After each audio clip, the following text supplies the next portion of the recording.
Hi guys, it's Tippy. Welcome back to my YouTube channel. Thank you for clicking on this video. If you're new here, please feel free to subscribe, and if you like this video, please give it a big thumbs up. It really helps my channel grow. Alright, so as you can tell by the title of this video, today I am going to be discussing the lap band surgery, specifically for minor children. Now this video is geared and intended to parents who are thinking of getting the lap band surgery or any other weight loss surgery for their children.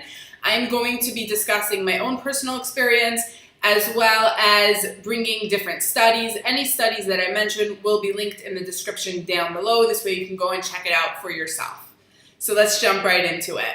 I was 13 when I had a lap band surgery. I was very overweight. I'm going to put a photo over here of what I looked like at my biggest weight. This is about 25 pounds under my biggest weight, but I was not taking a lot of photos at that time. Low body image, low self-esteem. I did not want to be in a lot of photos.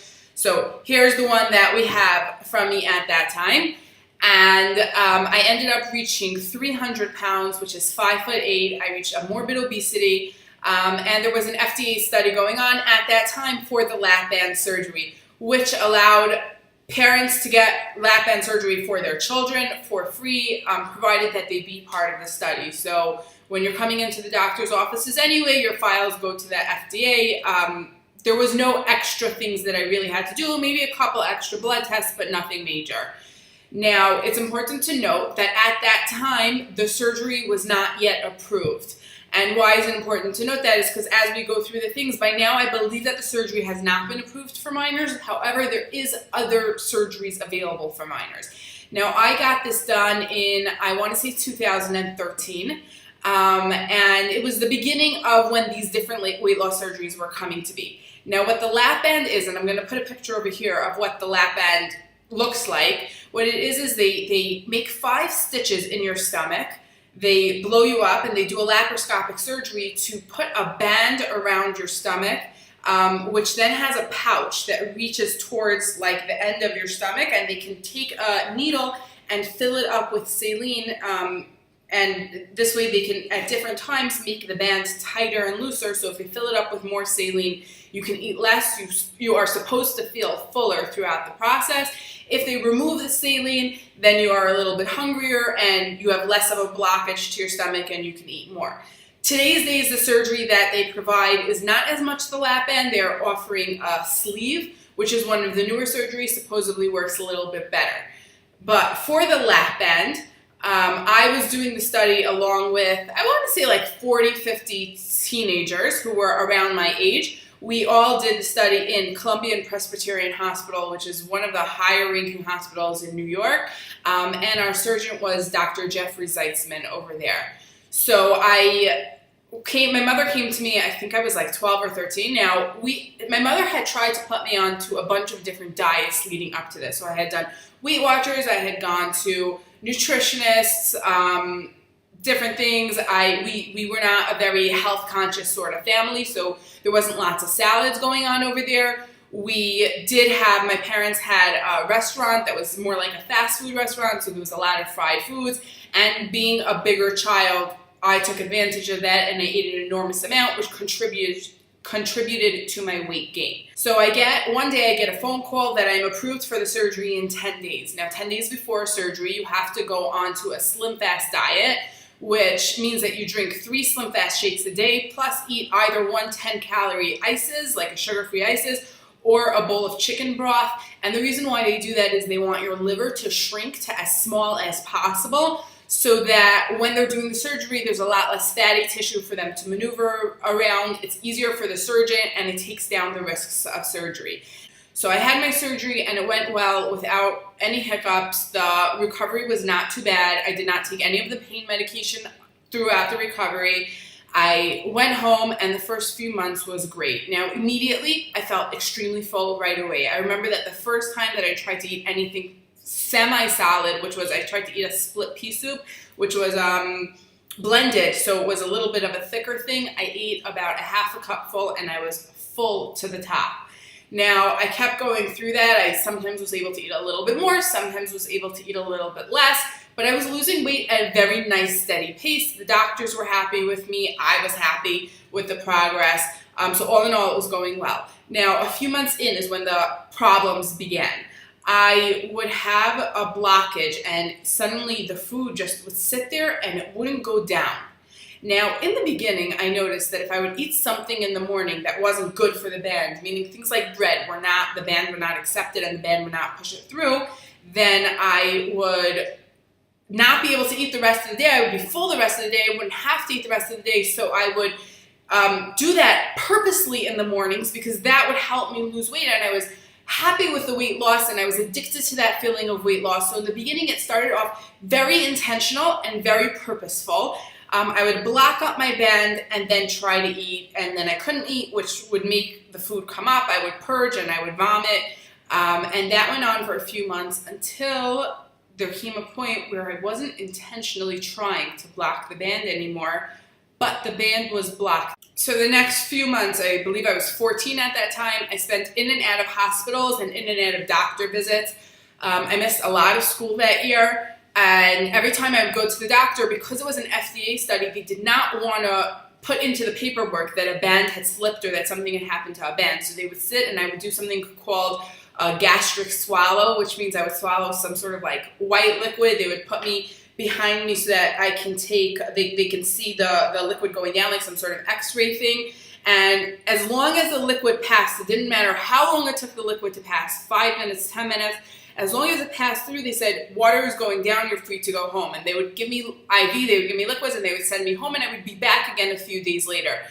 Finally, one day, I was very close to death's door, and I ended up checking myself into a local hospital near where we were. They sent me to Columbia Presbyterian Hospital. They checked me in over there. They did the gastric swallow. I stood there for 10 minutes and nothing went down. So they said, the band has definitely slipped or twisted. We're not sure what happened. Go down to the emergency room, check yourself in, and we are going to have you put on the schedule for surgery. So I did that. I went down to the emergency room. I sat there. I was 14 years old. I sat there by myself waiting to get checked in. Finally, my mother had other things to take care of. She had other siblings, you know, so she came back to me at night when I was checked in.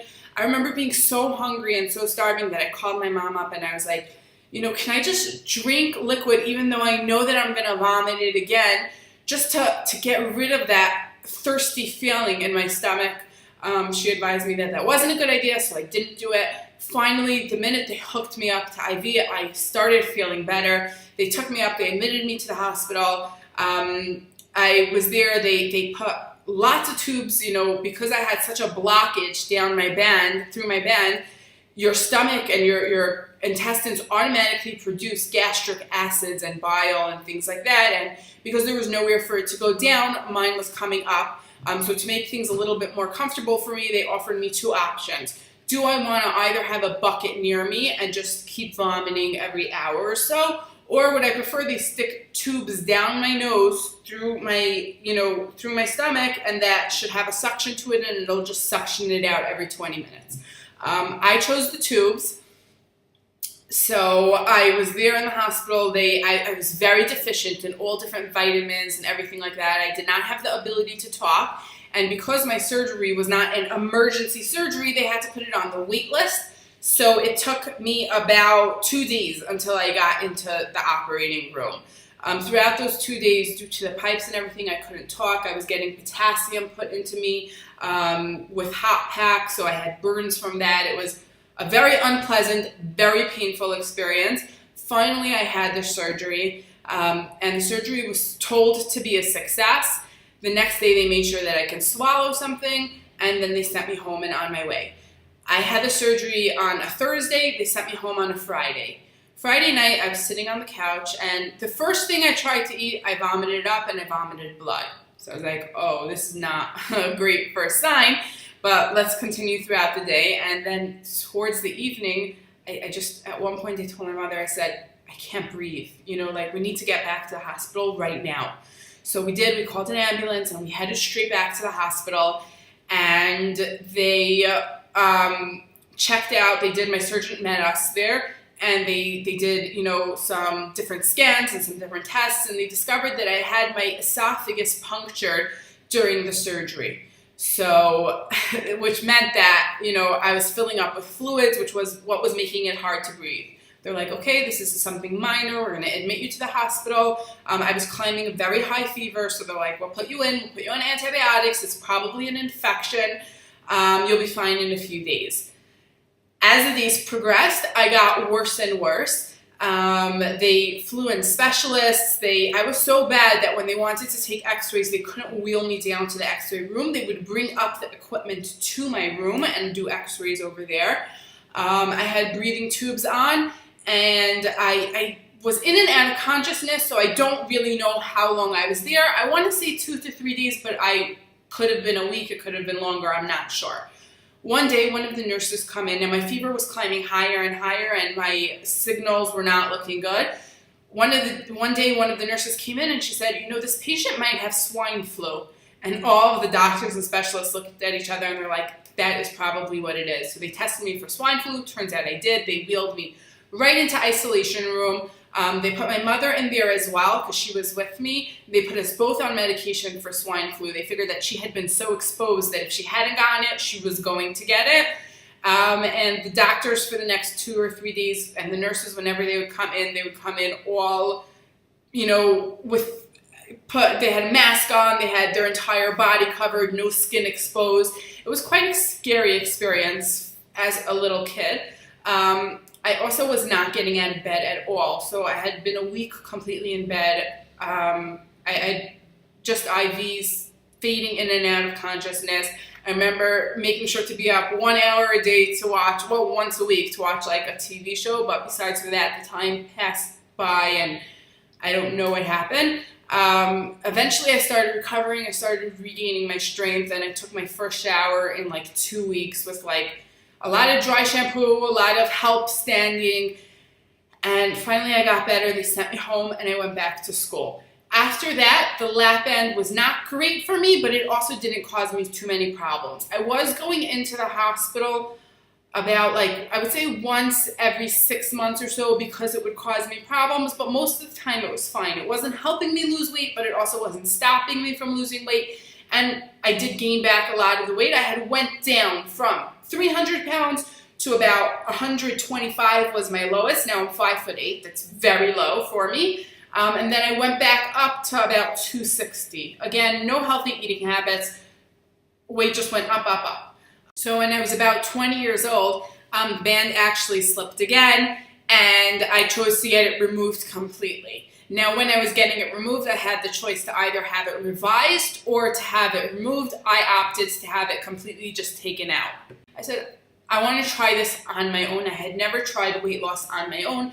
I was at an age where I could, and I wanted to do it on my own. So I had the band completely removed, and my journey since then has been ups and downs like everyone in life, but I am in a healthy place now, and I'm very happy with where I am now. So, as I said, I don't know if this surgery was approved for minors, but I did look up. They still are doing the lap band for people, and I looked up some information in regards to the lap band. And now the information that I found, I searched the entire web, I was not able to find the results of the study that I was in. And my guess is that because it turned out so negative, they don't want to show that. So either they buried it somewhere in the web way down, or it's just not for the finding. However, I did find FDA results for the lap band surgery on websites that are promoting the lap band. So as I go through it, take with note that, be aware that they are probably upplaying it a little bit because they do want people to still get their surgery. So let's talk over here, okay? They talk about all the risks, and the risks include band erosion, which means that the band goes through a part of the stomach. This can be either progress into an infection or it can be life-threatening. This happens to 2 to 9% of the patients. Band intolerance, which means that the band is a foreign object, that your body looks at the band as a foreign object. It doesn't respond well. You could develop excessive scar tissue, and you can have nauseous, vomiting, reflux, and things like that. So it says the only solution for this is band removal. This affects 7% of patients. Port or band infections, that's where your port site or the band gets infected. That is 1 to 4% of patients. The band could slip. That's up to 22% of patients. The esophagus dilates, which is the enlargement of the esophagus, which occurs 5 to 7 years after your band has been placed. Now, studies like this were impossible to know before when I got the band. So I'm going to talk about that later for any parents who want to get their child any of the newer surgeries. But that is up to 14% of patients. Food trapping is 2% of patients. Pouch dilation, which means that your stomach stretches above beyond the band, which makes the band less effective. So your stomach basically swallows and eats the band. Band or port leaks, which is 1 to 4% of the patients.